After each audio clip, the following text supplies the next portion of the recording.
নমস্কার বন্ধুরা, আমি অন্তরা কিচেন নিয়ে চলে এসেছি। আপনাদের সবাইকে স্বাগত জানাই। আশা করছি আপনারা সুস্থ আছেন, ভালো আছেন।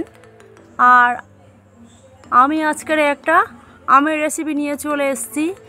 আর আম গাছের তলায় চলে এসেছি। দেখুন বন্ধুরা, গাছে কত আম ঝুলছে। আর এখান থেকে আমি কটা আম পেড়ে নেব।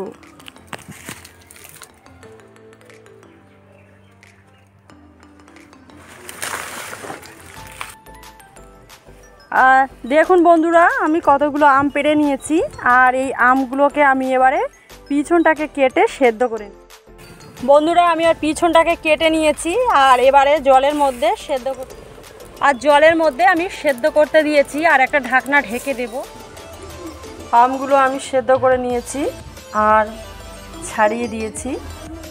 আর এই চামচের দ্বারায় পাল্পগুলো আমি এমনি করে করে বের করে নেব। আমের পাল্পগুলো আমি চামচের সাহায্যে বের করে নিয়েছি।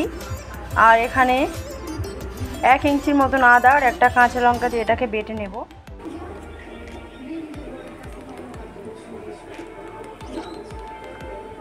একটা স্ট্রেনারের মাধ্যমে আমি এটাকে ছেঁকে নেব।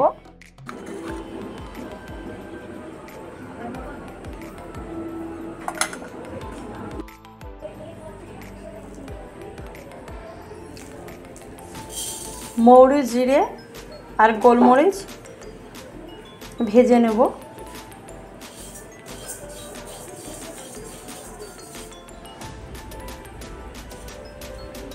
আর এখানে আমি বিট নুন দিয়ে দিচ্ছি, দিয়ে ভেজে হালকা আছে এটাকে আমি ভেজে নিয়েছি। বন্ধুরা, এর সাথে 2টো শুকনো বা 3টে শুকনো লঙ্কাও ভেজে নিতে পারে। ওটা আমার ভাজা আছে বলে আমি দেখালাম না, তা ভাজা হয়ে গেছে।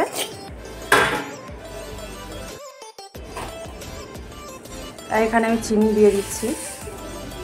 এই বাটির পুরো মুখোমুখি চিনি দিয়েছি, কারণ আমার আমের সাইজটা খুব বড় ছিল বলে পাল্পটা অনেকটাই হয়েছে।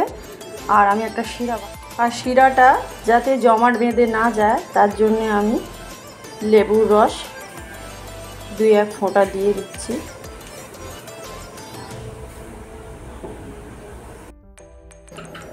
শিরার মধ্যে আমি আমের পাল্পটাকে দিয়ে দিয়েছি আর দিয়ে একটু ভালো করে ফুটিয়ে নিয়েছি।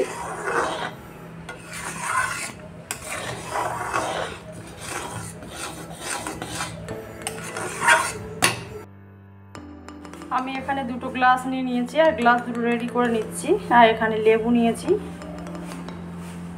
লেবুর রস একটু চারিদিকে দিয়ে দিচ্ছি। মৌরি, জিরে আর গোলমরিচ আধ বাটা করে নিয়েছি। আর এখানে শুকনো লঙ্কা আমার আগে থেকে ভাজা ছিল। আর আমি এখানে গ্লাস রেডি করে নিচ্ছি।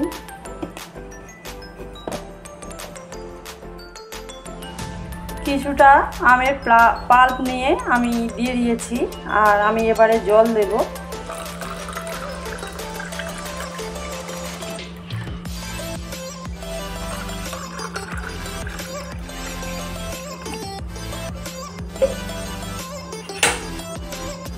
আর যে ভাজা মশলাটা ভেজেছিলাম আমি দিয়ে দিচ্ছি।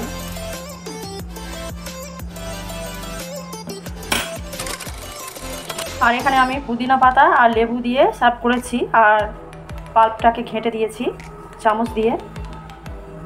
আর যে পাল্পটাকে বানিয়েছি বন্ধুরা, ওই পাল্পটা যদি আমরা ফ্রিজে রেখে দিই তাহলে 2 মাসের মতো রাখতে পারি, রেখে খাওয়া যায় শরবত করে। আর যদি আমাদের ফ্রিজ না থাকে তাহলে আমরা বাইরে 1 সপ্তাহ বেশি রাখতে পারি। যদি এই রেসিপিটি আপনাদের ভালো লেগে থাকে, লাইক, কমেন্ট, শেয়ার এবং সাবস্ক্রাইব করবেন। আমার সঙ্গে থাকবেন, আমার সাথে থাকবেন। আপনারা সুস্থ থাকবেন, ভালো থাকবেন। আমি আগামী একটা রেসিপি নিয়ে আবার ফেরত আসবো। সবাইকে ধন্যবাদ।